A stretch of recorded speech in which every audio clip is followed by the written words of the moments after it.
once you see that the whole monetary system and financial system is a complete Ponzi scheme, and you're told that it's the most secure system from a financial perspective that humanity's ever created. And it's like, all right, what else are they lying about? They're lying about essentially everything: food, health, money, education. I mean, that's actually a really important aspect to it too. It's like COVID, there's a couple political things that I think woke a lot of people up. Be it like Black Lives Matter or like the treatment of January 6th, the election, Trump, all that. COVID, sort of those more political things woke a lot of people up in that arena. But then in what you're talking about, the monetary space, is like, now that we went through that crazy crypto cycle that exposed a lot of, shall we say, shortcomings and questions, not necessarily just in crypto itself, but in like the way it was treated, the way it was influencing the world, like Sam Bankman-Fried, just a lot of sketchy stuff there. That was sort of more like the more intelligent, tuned in people started to ask a lot of questions. But then simultaneously we dip into like an economic, like almost collapse, like that affects everyone. The inflation that everyone's going through, that pain, like economically, starts to wake everyone up to what's going on, not just people that are interested in politics and not just people that are interested in crypto. And I think that the GameStop thing that happened sort of in the middle there is another example of something that sort of like woke up a sort of like niche but highly motivated crowd to start actually like digging through what kind of crime underlies the whole market space. And so sort of there's like a wake up call for everybody now. And it's really refreshing, despite how shitty a lot of it is. Yeah. I mean, it's terrible to see people struggling financially, but I do think once you start really attacking the lower layers of Maslow's hierarchy of needs, particularly people's ability to feed themselves and shelter themselves, which inflation has significantly hindered over the last 3 years. People are forced to ask questions. I mean, that's one of the biggest trends on TikTok and Reels over the last year and a half, is people doing the selfie videos in their cars, complaining either about their receipt at the grocery store or the amount of money they're making compared to how hard they're working. I got a bill today from the IRS for $700, and I'm gonna explain to the IRS why I don't fucking have it. First off, everyone that is inside of the federal government, Republican, Democrat, Libertarian, I don't give a fuck. If you work up there, it's your fault. All of you have decided that printing money and destroying the economy is just totally fucking okay. A bag of Doritos went from $2 to $12 in 2 years, and you want money from me for doing that?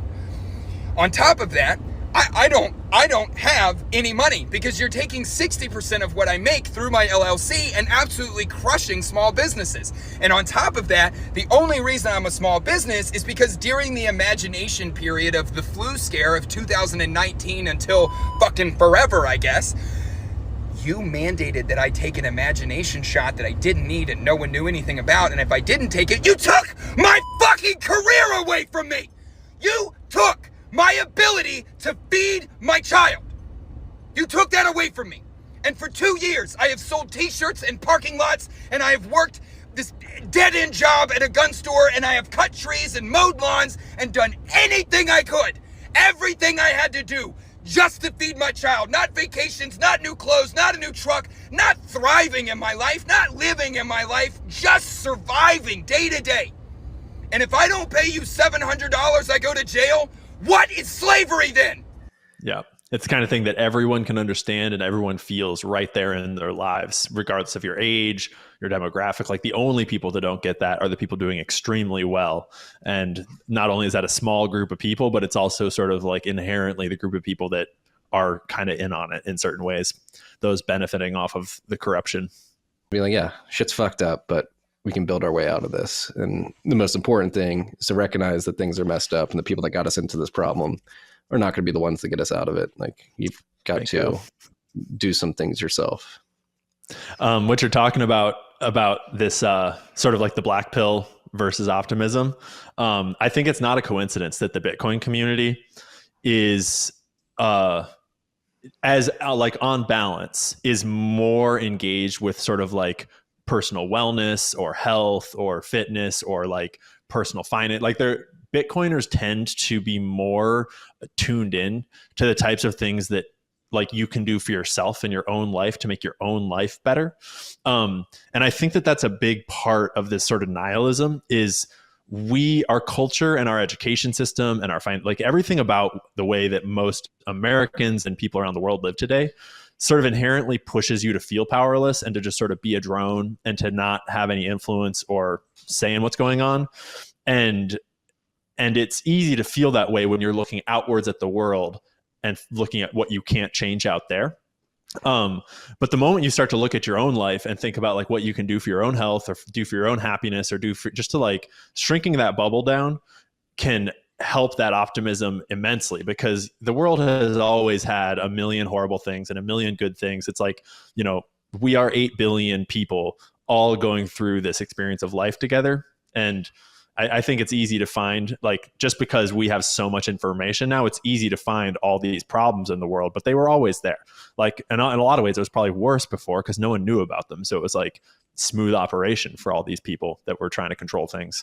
And now, like, yeah, we know about more problems, but knowing is, you know, the beginning of solving. So River's the best place to buy Bitcoin. Go to river.com/TFTC. Sign up today, set up an account, and start stacking sats.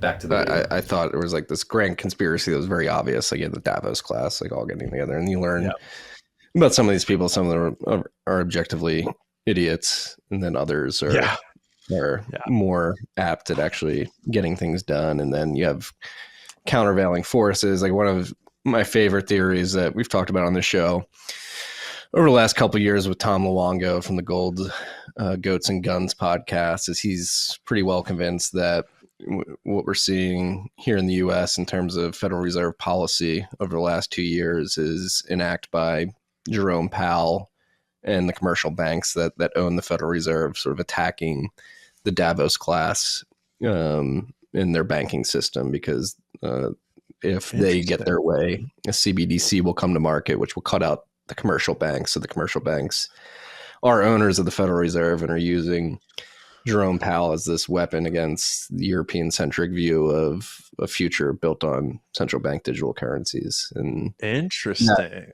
And that would, a couple of years ago, I would have been wholly convinced that they were acting in concert with each other. Yeah. But it seems like there's a very strong theory. That's a cool theory. And I think that it hits at the core, like one of the most fundamental, I think there's like fundamental building blocks of how we look at the world, that the more informed you get, you realize what are the most important parts of the world, because those are sort of like the things that move everything else. Like, yeah, the war in Ukraine is important. That's a big block, but currencies are far more important. And if you don't understand what is happening with the US dollar and with currencies and the people that control currencies, then you probably aren't getting the full picture of what's happening with that war, let alone the full picture of what's happening like with some small company over there. And I have had a similar take to you, is it's like, yeah, they're all the Western currency elite are probably working in concert, but you're right that it feels like we're in the stages of these powerful people know that currencies live and die in cycles, and no currency lasts forever. And the US dollar is clearly, in the end stages of its life cycle.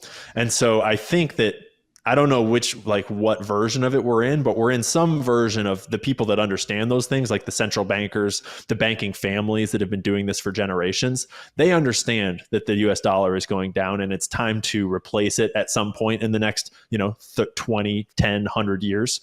And so I can only imagine, and from the evidence we see in the world around us, there are a number of different factions vying for the next currency cycle of the world.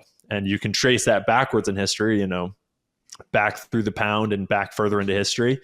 And it only tracks that moving forwards. It's not like if some idiot like on the internet like me can figure out that, we're going to need new currency in the next 100 years, then I guarantee you the central bankers know that. And it's their job to try to, control the next currency, whatever it is. And yeah, it makes a lot of sense that they would not necessarily all be aligned, even if they seem politically aligned.